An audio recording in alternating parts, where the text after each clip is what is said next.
No čo, tak všetci volajú Michelangelo, ale pritom som Klotilda, hej, som žena, proste mám tie krivky, všetko. No nešťastná som, nasrata som totálne, pretože som sa prežrala, som robila zemiakový šalát.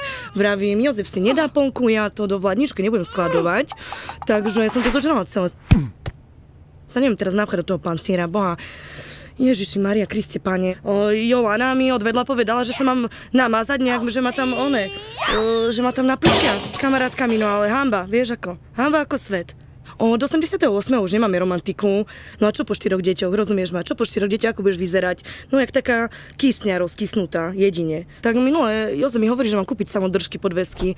Vravím si, Kriste Pane na nebesiach, dám si podvesky, čo mi nohu rozreže na poli, rozumieš ma? No a čo, tak si treba ako zvýšiť sebavedomie nejak prirodzene. Som čítala takú knihu tiež ešte, že miluj svoj život, tak každé ráno sa pozriem do zrkadla a si hovorím, si krásna. Klotilda, ty si krásna.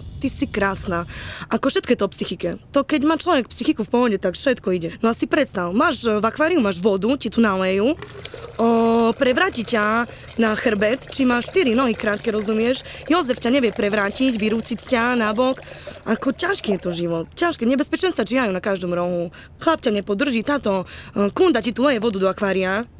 Kde sú tie časy, kde sa to podielo, rozumieš, keď Jozef na mňa vyskočil, vyrúcil sa na chrbet, on je pozjapal jak jeleň v rúji.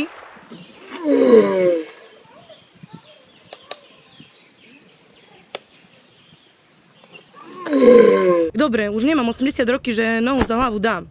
Hej, že toto, stretchingovať sa budem od rána do večera, ale zasa sem tam, ako sa povie, človek má ten apetit, hej. Jozef mi nadáva, že ja som cibula, že na miesto chodenia sa už gulám po akváriu, ale on tiež nie je žiadna ninja korytnačka, povedzme si na rovinu tak, jak je.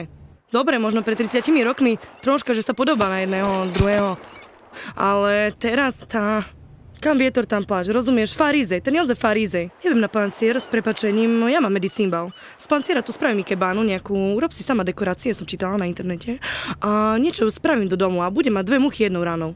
I medicínbal aerodynamický, i dekorácia do domu. Jozef, mi nejeb nervy, neobžúvaj mi toto muškáty, lebo na teba skočím.